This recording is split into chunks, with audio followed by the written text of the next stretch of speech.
10 வயசுலேயே குடிக்க ஆரம்பித்தேன். எவ்வளோ பணம் சம்பாரிச்சேன்? ஒரு நாளைக்கு நான் சம்பாரிச்ச காசு கணக்கே கிடையாது. 10 மணி வரைக்கும் தான் வேலை செய்வேன். 5 மணி டு 10 இந்த 5 மணி நேரத்தில் சம்பாதிக்கிற காசை வச்சு செலவு பண்ணா ஒரு நாளைக்கு 4 படம் தான் தேட்டரில் ஓடும். இந்த 4 படத்தையும் நான் தேட்டரில் பார்ப்பேன், குடிச்சிக்கிட்டே பார்ப்பேன். என்ன நாளைக்கு வேணும்லாம் எடுத்து வைக்க மாட்டேன். நாளைக்கு வேணும்னா சம்பாரிச்சு வேண்டியதான். 5வது படிக்கும் போது என்னை கொண்டு போயிட்டு அந்த வேலையில் இருக்கோ அந்த பணத்தை பார்த்த உடனே படிப்பு கெட்டு போச்சு. இன்னை வரைக்குமே எனக்குலாம் போலீஸ்காரன் ஆகணும்னு ஆசை. இப்போதான் என்னை பார்த்த உடனே யாருமே பயப்பட மாட்டேன்றாங்க. காசிமேடு செல்வன்றதுனால இப்போ பயப்பட மாட்டேன்றாங்க. அப்போலாம் என்னை பார்த்தாலே போலீஸ்காரன் தான் சொல்லுவாங்க. எங்கே போனாலுமே என்னை பார்த்தா போயிடுவாங்க. நான் குடிக்கிற காலத்தில் நான் போய் சரக்கு கட்ட கொடுக்க மாட்டேன்.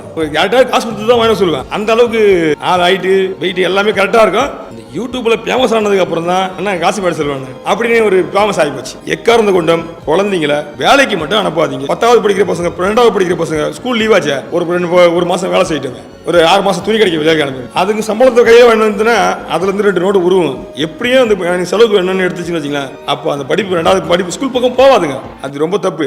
ஏன்னா படிப்பு முக்கியம். படிப்பு இல்லாமல் எதுவுமே பண்ண முடியாது.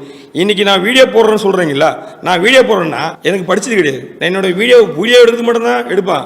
ஒருத்தக்கிட்ட கொடுத்து நேம் போட சொல்லுவேன் கீழே. இது என்ன மீன்? ஃபீடு செல்வம், இங்கே கொடுவா மீன் கட்டிங். இதை நான் ஒருத்தங்கிட்ட கொடுத்து போட வேண்டியதாக இருக்கு.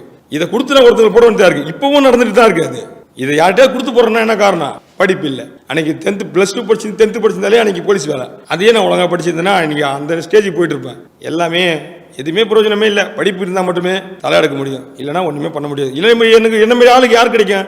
எனக்கு ஏதோ ஒரு மேடை கிடைக்குதுன்னா அது என்னோட கை தொழில் வச்சு தான் நான் மேலே இருந்தேன். நிறைய பேர் வராங்க, இந்த மாதிரி பேட்டி கொடுக்குறேன். பேட்டி கொடுக்குறேன்றங்க பக்கத்தில் அவங்க நோண்டுறாங்க, காசு கேளியா ஓ ஏன்னா நோண்டு காசு கேளியான்னு நினைக்கிறீங்க.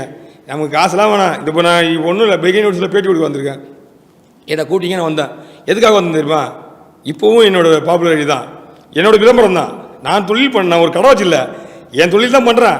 இது ஒரு விளம்பரம் மாதிரி தான் நான் இப்போ வந்திருக்கேன். தவிர அதிகமாக இங்கே வரணும் அங்கே வரணும் ஆசைலாம் கிடையாது எனக்கு. காலையிலே போனேன், 10 ரூபா சம்பாரிச்சு நல்லா பார்த்து தூங்கிட்டு எழுந்து 2 மணின்றதால வந்தேன். காலையிலே வரணும்னா வந்திருக்க மாட்டேன் நான் கண்டிப்பாக. கல்யாணம் பண்ணுறதுக்கு முன்னாடி ஜிம்முக்கு போயிட்டு காம்படிஷன் கலந்துக்கிற அளவுக்கு உடம்பு இருந்தது. அப்போ ஞாயிற்றுக்கிழமை போகிறணுமேன்றதுக்காக நான் போகல. எனக்கு வேலை முக்கியம்னு வேலைக்கு போயிட்டேன். நான் காம்படிஷன் கலந்துக்கிறது இது ஒரு பெரிய விஷயமாக போச்சு. அந்த மாதிரி எந்த ஒரு விஷயத்துலையும் வேலை தான் முக்கியம்னு வேலைக்கு செய்ய வேலையில் மட்டும் வேண்டியதான் போதும். எந்தெந்த வேலை செஞ்சாலும் தப்பு கிடையாது. 2 வருஷம் குடிக்கல. இப்போ ஜஸ்ட் ஒரு 2 வருஷம் தான் குடிக்கல. இந்த 2 வருஷம் குடிக்காத போது தான் இந்த காசிமேடு செல்வம் யாருன்னு இங்கே உலகத்துக்கே தெரியுது. வெளிநாட்டிலேருந்துலாம் வெளிநாட்டிலேருந்துலாம் நம்மளை பார்க்க வராங்க. நீ காசிமேடு செல்வம்னா அவ்வளோ ஃபேமஸ். என்னை தேடிக்கிட்டு ஒரு நாள் தவறாமல் காசிமேட்டுக்கு வந்துட்டு பார்க்காம போகிறதே கிடையாது. உங்களை தேட தான் பாம்பேலேருந்து வந்தேன், உங்களை தேடி இருந்தால் அங்கேருந்து வந்தேன், இங்கேருந்து வந்துன்னு நிறைய பேர். இன்றைக்கி சண்டே வேணால் சுத்தமாக சொல்லவே தேவையில்ல. அவங்களுக்கு ஃபோட்டோ கொடுத்ததுக்கே எனக்கு டைம் கரெக்டாக இருக்குது வேலையை முடிச்சுட்டு வரதுக்கு.